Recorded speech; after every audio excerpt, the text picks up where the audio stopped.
Hello everyone, আসসালামু আলাইকুম। আজ আপনাদের সাথে শেয়ার করব উত্তরবঙ্গের ঐতিহ্যবাহী কাঁচা আমের খাটাই বা খাট্টা রান্নার সহজ রেসিপি।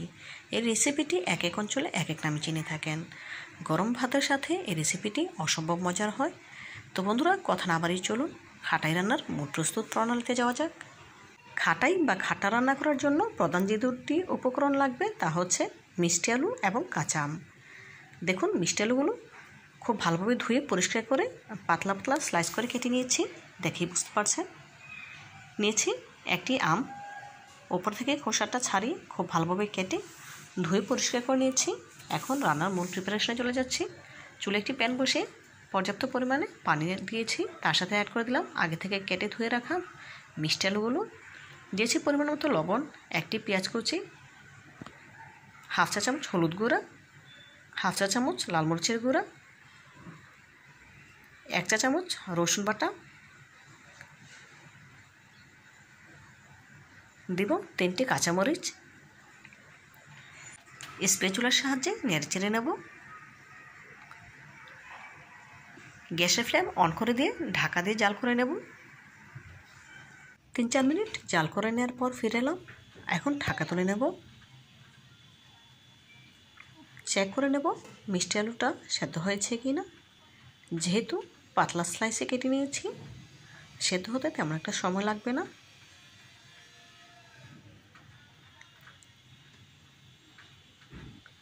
দেখুন আলুটা কতটা পারফেক্টভাবে সেদ্ধ হয়েছে, দেখেই বুঝতে পারছেন। এখন এর সাথে অ্যাড করে দেব কাঁচা আম, যেগুলো আগে থেকে কেটে ধুয়ে পরিষ্কার করে নিয়েছি, সেগুলো দিয়ে দেব। কাঁচা আমগুলো দিয়ে দিলাম। এখন নেড়েচেড়ে আবারও ঢাকা দিয়ে জাল করে নেব, আমটা পুরোপুরি সেদ্ধ হওয়া পর্যন্ত। কাঁচা আমের খাটা রান্না করা একদম সহজ, অল্প কিছু উপকরণে রান্না করা যায়, আর খেতে কিন্তু হয় দুর্দান্ত। যারা খেয়েছেন তারা তো জানেন, আর যারা এখনও খাননি একবার হলেও আমার রেসিপিটি ফলো করে কাঁচা আম দিয়ে এভাবে খাটা রান্না করে খেয়ে দেখবেন, ইনশাল্লাহ অনেক বেশি ভালো লাগবে। না খেলে বুঝতেই পারবেন না এই রেসিপিটা এত বেশি সুস্বাদু হয়। দেখুন 3 থেকে 4 মিনিট জাল করে নেওয়ার পর ফিরে এলাম। এখন চেক করে নিচ্ছি আমটা পুরোপুরি সেদ্ধ হয়েছে কি না। দেখি বুঝতে পারছেন আমটা কিন্তু পারফেক্টভাবে সেদ্ধ হয়েছে। এখন এতে বাগার দিয়ে নেব। খাটাইতে অবশ্যই বাগার বা ফোড়ন দিয়ে নিতে হয়। চুলে একটি প্যান বসিয়ে নিয়েছি, দিয়ে দিলাম 1 টেবিল চামচ সয়াবিন তেল, 2টি শুকনো মরিচ, কয়েক কোয়া রসুন কুচি। এখন নেড়েচেড়ে রসুন কুচিটা ব্রাউন কালার করে ভেজে নেব। খেয়াল রাখতে হবে রসুন কুচি যেন পুড়ে না যায়, তাহলে কিন্তু খেতে ভালো লাগবে না, পোড়া পোড়া গন্ধ আসবে। সেজন্য খুব ভালোভাবে রসুনটাকে ব্রাউন কালার করে ভেজে নিচ্ছি। সরাসরি খাটাইয়ের উপর দিয়ে দিচ্ছি। ফোড়ন দেওয়ার পর বেশিক্ষণ জাল করা যাবে না, 1 মিনিট জাল করেই চুলা বন্ধ করে দিতে হবে। সবশেষে অ্যাড করে দেব কিছু ধনেপাতা কুচি।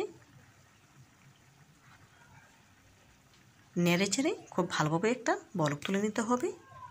যখন খুব ভালোভাবে বলক চলে আসবে তখন গ্যাসের ফ্লেম অফ করে দেব। অবশ্যই লবণটা চেক করে নিতে হবে, পারফেক্ট হলে তো ওকে, নয়তো কিছুটা পরিমাণ লবণ অ্যাড করে দিবেন। দেখুন খাটাই বা খাটা রান্না করা কমপ্লিট। এখন গ্যাসের ফ্লেম অফ করে দিয়েছি। চুলা থেকে নামিয়ে একটি সার্ভিং বলে সার্ভ করে আপনাদের সাথে শেয়ার করছি।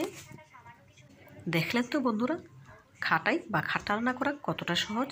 একেবারে অল্প কিছু উপকরণে রান্না করা যায়, খুবই অল্প সময়ে অল্প কিছু উপকরণে আপনারা একবার হলেও এই রেসিপিটি বাসায় ট্রাই করবেন, ইনশাআল্লাহ অনেক বেশি ভালো লাগবে। তো বন্ধুরা, আজকের মতো বিদায় নিচ্ছি। দেখা হবে নতুন কোনো দিনে নতুন কোনো রেসিপিতে। আল্লাহ হাফেজ।